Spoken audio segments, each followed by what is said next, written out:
अंजनी पुत्र पवन सुतना महावीर विक्रम बजरंगी कुमति निवार सुमति के संग कंचन वरण विराज सुबेसा कानन कुंडल कुंचित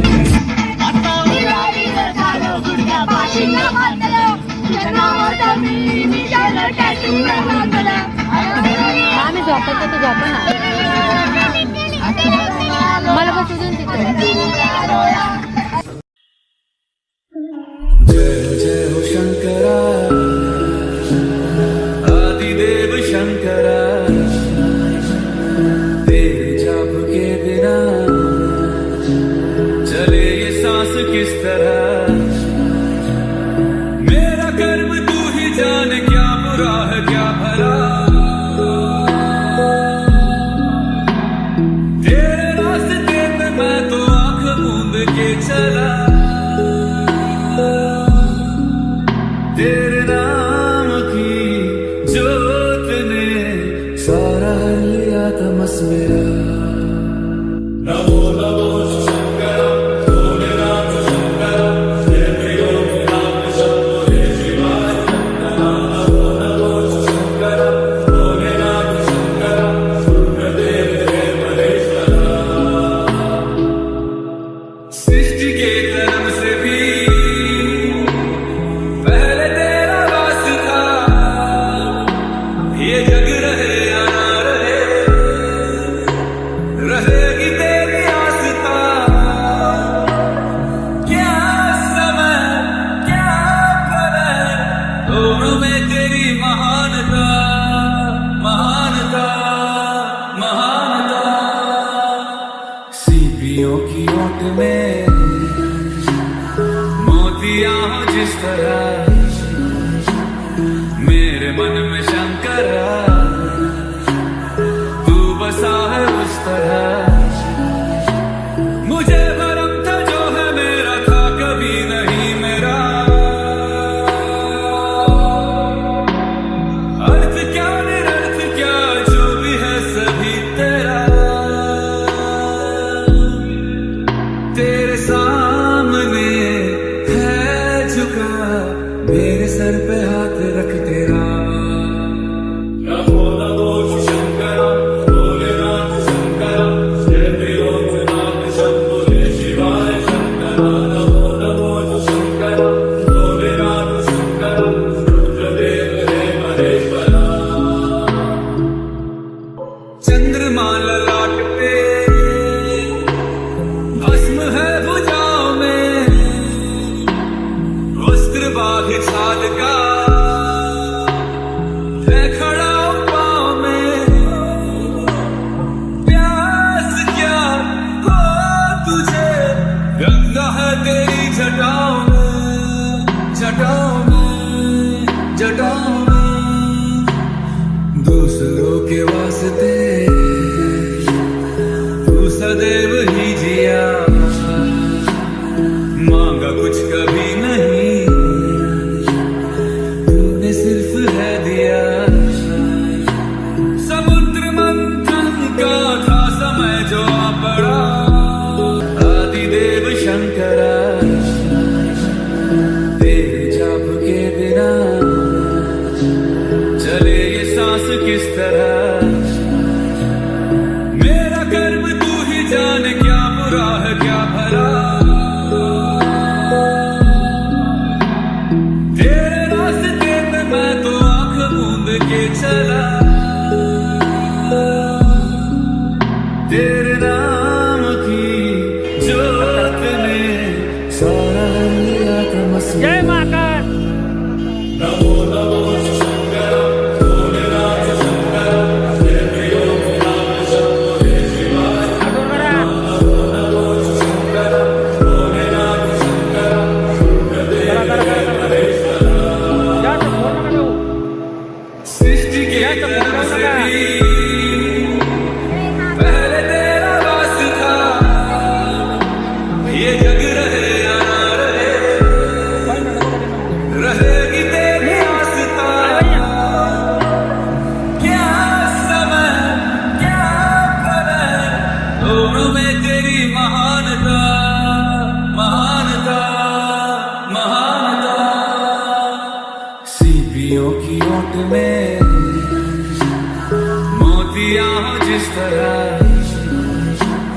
मेरे मन में शंकरा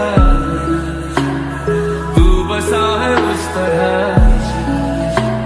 मुझे भरम था जो है मेरा था कभी नहीं मेरा। अर्थ क्या निरर्थ क्या जो भी है सभी तेरा। तेरे सामने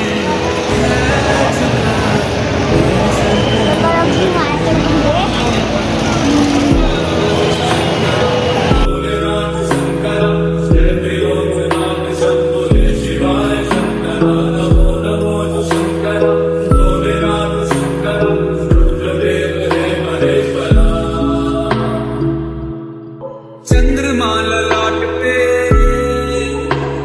भस्म है भुजाओं में, वस्त्र बाघ छाल का है खड़ा पाँव में। प्यास क्या हो तुझे गंगा है तेरी जटाओं में, जटाओं में, जटाओं में। दूसरों के वास्ते तू सदैव ही जिया, मांगा कुछ कभी नहीं तूने सिर्फ है दिया। समुद्र मंथन का था समय जो आ पड़ा, द्वंद्व दोनों लोक में विषामृत पे था छिड़ा। अमृत सभी मैं बांट के प्याला विष का तूने खुद पिया। नमो नमो शंकर भोलेनाथ शंकर, जय लोकनाथ शंभो शिवाय शंकर। नमो नमो शंकर भोलेनाथ शंकर, रुद्रदेव हे महेश्वरा। क्या भला तेरे रास्ते पे मैं तो आंख मूंद के चला, तेरे नाम की जोत ने सारा।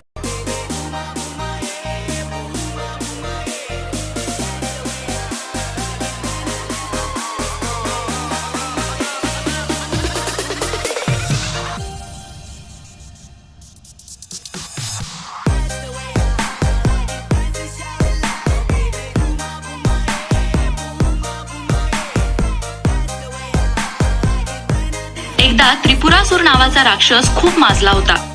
ऋषी मुनींना तो त्रास देत होता. त्याचा वध शिवशंकरांनी केला. याचा अर्थ त्रिपुरासुरावर विजय मिळवला, म्हणून या ठिकाणाचे नाव उज्जैनी असे पडले. मध्य प्रदेशात हे क्षेत्र असून 12 ज्योतिर्लिंगांपैकी एक आहे. त्याला महाकाल किंवा महाकालेश्वर असं देखील म्हणतात. या मंदिराला 5 मजले आहेत. त्यातील एक मजला तळघरात आहे. या मंदिराजवळून शिप्रा नावाची नदी वाहते. उज्जैनीचे दुसरे नाव अवंती आहे. अयोध्या, मथुरा अशा सुप्तपुऱ्यांमध्ये अवंती ही नगरी सुद्धा आहे.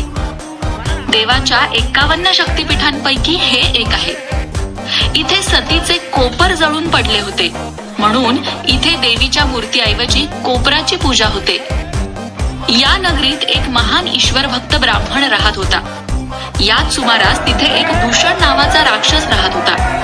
त्याने तिथल्या लोकांना त्रास देण्यास सुरुवात केली. तेव्हा तिथली नगरवासीय मंडळी ब्राह्मणाकडे आली. ब्राह्मणाने दूषणाला या दुष्ट प्रवृत्तीपासून परावृत्त करण्याचा प्रयत्न केला, परंतु दूषणाने त्याचा उपहास केला. तेव्हा ब्राह्मणाने घोर तप केले. प्रचंड गगनभेदी निनाद झाला. पृथ्वी दुभंगली आणि भगवान शिव महाकाल रूपात त्याच्या पुढे प्रकट झाले. तेव्हा ब्राह्मणाला त्यांनी वर मागण्यास सांगितले. त्यावर ब्राह्मण म्हणाला, हे प्रभू, मला स्वतःसाठी काहीही मागायचे नाही. त्रिखंडाचे राज्य मिळाले तरी मला ते नको आहे, कारण आयुष्यभर तुमची तपश्चर्या करण्यातच मला सर्वोच्च आनंद आहे. माझ्या हाकेसरशी तुम्ही कैलासावरून तत्काळ धावत आलात, यातच मला सर्व काही मिळाले. इथे एक दूषण नावाचा राक्षस आहे आणि तो सज्जनांना अकारण पीडा देत आहे. तेवढं तुम्ही थांबा म्हणजे झालं. भगवान महादेवांनी दूषणाचा वध करून विजय मिळवला. त्या दूषणासाठी भगवान शंकर इथे महाकाल ठरले. तेव्हा त्यांच्यावर त्या ब्राह्मणाने आणि नगरवासियांनी पुष्पवृष्टी केली.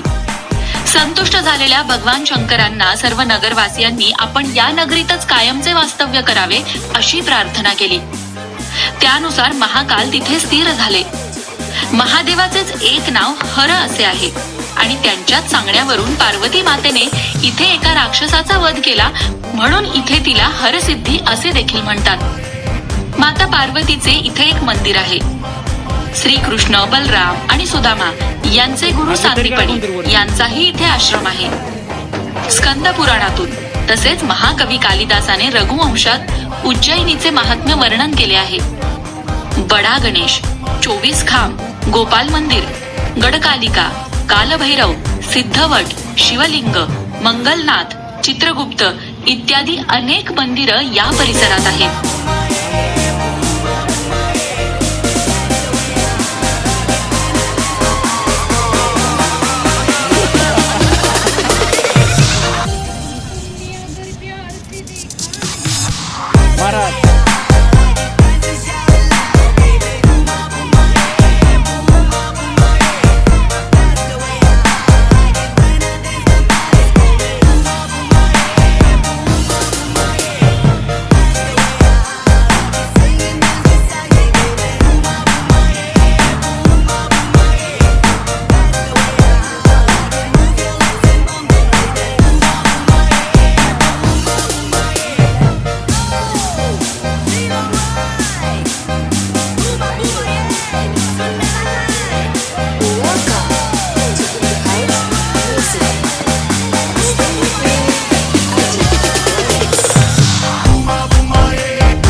भोला सब दुख काटो मारा, ओ भोला सब दुख काटो मारा। सब बोलो। सब दुख काटो मारा, ओ भोला सब दुख काटो मारा। शिव शंकर डमरू वाला भोला सब दुख काटो मारा, ओ भोला सब दुख काटो मारा। शिव शंकर भोला सब दुख काटो मारा, ओ भोला सब दुख काटो मारा।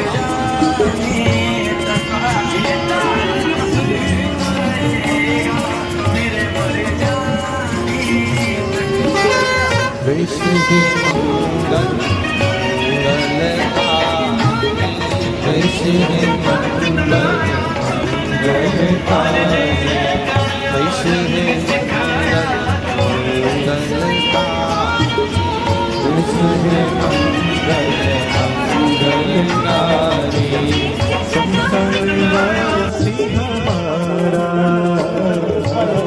संसारवासी हमारा, ओ भोला सब दुख काटो हमारा, ओ भोला सब दुख काटो मारा, ओ भोला सब दुख काटो मारा, ओ भोला सब दुख काटो मारा।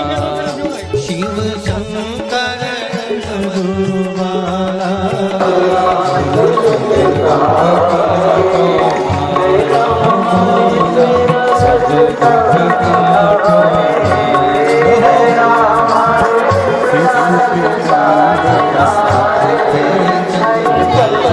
शीश पे गंगा सब पर चंदा, शीश पे शीश पे गंगा सब पर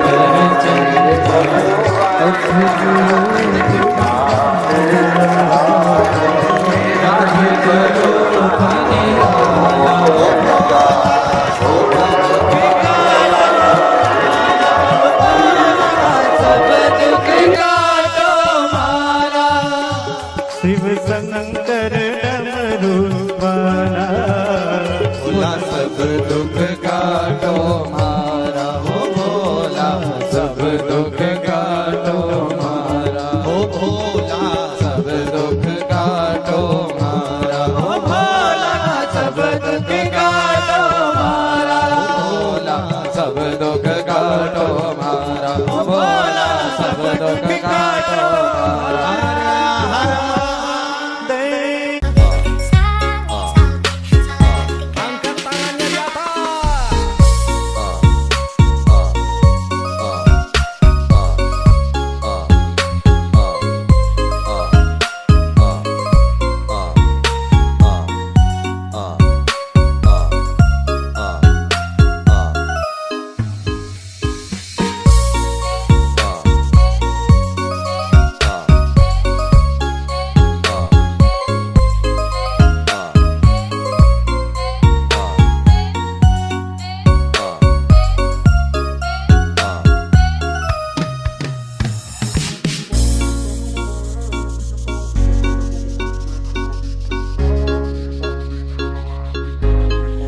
दर्शनासाठी येतात.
बागेश्वर धामची खासियत म्हणजे या ठिकाणी भाविक आपल्या समस्या घेऊन येतात, ज्याचे बालाजी महाराज अर्जी मार्फत ऐकतात. ज्यांना पीठाधीश्वर पूज्य धीरेंद्र कृष्ण शास्त्रीजी भक्ताला न सांगता समस्या लिहितात आणि भक्ताच्या समस्येचे समाधान समजावून सांगतात. बागेश्वर धाम मध्ये सुमारे 300 वर्षांपासून मानव कल्याण आणि लोकसेवेची परंपरा सुरू आहे. आता ही परंपरा श्री दादा गुरुजींचे उत्तराधिकारी बालाजी महाराज श्री धीरेंद्र कृष्ण शास्त्री यांच्या कृपेने पुढे नेली जात आहे, ज्याला संपूर्ण जग बागेश्वर धाम सरकार या नावाने संबोधते.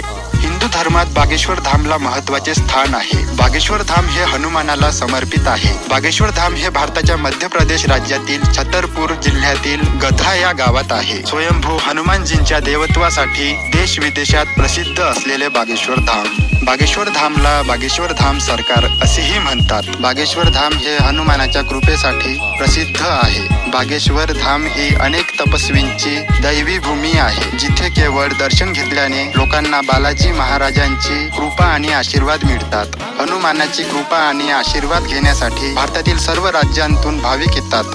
बागेश्वर धाम दर मंगळवारी आणि शनिवारी लाखो लोक बालाजीच्या दर्शनासाठी येतात.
चित्रकूट के घाट पर भई संतन की भीड़, तुलसीदास चंदन घिसे तिलक करे रघुवीर।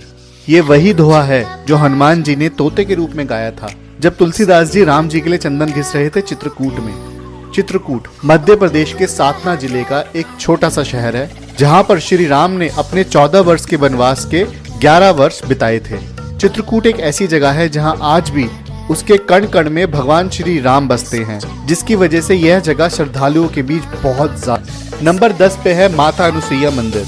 चित्रकूट में यही वो एक जगह है जहाँ पर आपको भक्ति और शांति दोनों एक साथ मिलेंगे। ये माना जाता है कि पहले ये जगह माता अनुसुईया का घर हुआ करती थी, जहाँ पर वो अपने पति और बच्चे के साथ रहती थी। यही वो जगह है जहाँ माता अनुसुईया ने सीता माता को पति धर्म का ज्ञान दिया था। यह भी माना जाता है कि माता अनुसुईया की प्रार्थना से ही मंदाकिनी रिवर उत्पन्न हुई थी। माता अनुसुईया के आश्रम के सामने से ही मंदाकिनी नदी जाती है, जहाँ पे स्नान करके माता के दर्शन करने की मान्यता है। हिंदू पुराणों में ऐसा कहा जाता है कि त्रिदेव ब्रह्मा, विष्णु और महेश जी ने माता अनुसुईया के चरित्र की परीक्षा लेने के लिए साधुओं के भेष में माता के आश्रम आए थे और उन्हें कहा था कि हम भिक्षा तभी लेंगे जब आप अपनी लाज, शर्म और अस्तित्व का त्याग कर देंगी। तब माता अनुसुईया ने अपने तप से त्रिदेव को एक नवजात शिशु के रूप में बदल दिया, ताकि उनके सामने जब वो अपनी लाज, शर्म और अस्तित्व को छोड़े तो उनकी मर्यादा भी बनी रहे और उन साधुओं को बिना भिक्षा लिए वापस भी न जाना पड़े। इसीलिए माता अनुसुईया का यह आश्रम बहुत ही पूजनीय है। इस आश्रम में जाने की कोई फीस नहीं है और यह आश्रम 24 घंटे खुला होता है, लेकिन इस आश्रम में जाने का सबसे सही समय है प्रातः काल या फिर शाम को। हमारा ये सजेशन रहेगा कि माता अनुसुईया आश्रम आप रेनी सीजन में ना जाएं, क्योंकि उस समय मंदाकिनी रिवर बहुत उफान पे होती है और बाढ़ आने का खतरा होता है। नंबर 9 पे है हनुमान धारा। हनुमान धारा चित्रकूट की पहाड़ियों पर बसा हुआ एक हनुमान जी का मंदिर है, जहां पहुंचने के लिए आपको तकरीबन 700 सीढ़ियां चढ़नी पड़ेंगी और ये माना जाता है कि ये वही जगह है जहां हनुमान जी ने लंका दहन के बाद आकर अपनी पूछ की अग्नि को शांत किया था। हनुमान धारा का वर्णन रामायण के पवित्र पाठ के महत्वपूर्ण उल्लेख में मिलता है। यह माना जाता है कि हनुमान धारा में से जो धाराएं निकलती हैं, वो स्वयं श्री भगवान राम ने बाण मारकर निकाली थी। हनुमान धारा की मान्यता इसलिए भी है क्योंकि यहाँ पर जो हनुमान जी की मूर्ति है वो जमीन से ऐसे ही उत्पन्न हुई थी, उसे इंसानों के द्वारा नहीं बनाया गया है। कामदनाथ पर्वत पर अपने वनवास के 11 साल बिताए थे, इसलिए इस पर्वत के नाम पे एक दोहा बहुत मशहूर है। चित्रकूट चिंता हरण, कामदगिरी सुखधाम, धन्य धन्य अधारणी, पवन जिसका नाम। संस्कृत में कामदगिरी का मतलब है वो जगह जो आपकी सारी इच्छाएं पूरी करती है। कामदनाथ पर्वत की परिक्रमा पूरी इंडिया में बहुत मशहूर है। ये परिक्रमा तकरीबन 5 किलोमीटर की होती है। यहाँ की यह मान्यता है कि आप दुनिया का कोई भी तीर्थ कर लें या फिर इस कामदनाथ पर्वत की एक परिक्रमा कर लें, दोनों एक बराबर है। दुनिया भर से श्रद्धालु इस पर्वत की परिक्रमा करने आते हैं। श्री कामदनाथ मंदिर की एंट्री बिल्कुल फ्री ऑफ कॉस्ट है और यह 24 घंटे खुला होता है और यहाँ आने का सबसे सही समय है सर्दियों में, क्योंकि गर्मियों में ये जगह बहुत गर्म होती है और ये परिक्रमा करना और ज्यादा कठिन हो जाता है। नंबर 7 पे है रामघाट। चित्रकूट की सबसे प्रसिद्ध जगह है रामघाट। रामघाट घाट है मंदाकिनी नदी का, जहाँ पे चारों तरफ आपको सबसे ज्यादा श्रद्धालु दिखेंगे। रामघाट पे श्रद्धालु सुबह आते हैं सूर्य नमस्कार करने और शाम को आते हैं यहाँ की प्रसिद्ध मंदाकिनी नदी की आरती देखने। यह माना जाता है कि रामघाट वही जगह है जहाँ पर तुलसीदास जी को श्री राम जी के दर्शन हुए थे। इसी घाट के किनारे तुलसीदास जी श्री राम जी के लिए चंदन घिस रहे थे। तो ये वो जगह ऐसा कहा जाता है कि जहाँ पर तुलसीदास जी बैठ के चंदन घिस रहे थे और इस जगह पर उन्होंने श्यापति रामचंद्र हमारे राम जी ने उनको चंदन लगाया। रामघाट ही वो जगह है जहाँ मंदाकिनी नदी के चारों तरफ आपको हनुमान जी, अनुसुईया माता, भरत जी, तुलसीदास जी और शिव जी के मंदिर मिलेंगे। रामघाट आने की कोई फीस नहीं है, लेकिन यहाँ आप बोटिंग कर सकते हैं जिसका किराया आपको तकरीबन पड़ेगा 100 से 200 रुपए। रामघाट 24 घंटे खुला होता है, लेकिन यहाँ आने का सबसे सही समय है सुबह 5 से 8 बजे तक या फिर शाम को आरती के समय, जो कि होती है 7:30 बजे। नंबर 6 पे है राम भरत मिलाप मंदिर। भाई, एक ऐसा अनमोल रतन होता है जिसकी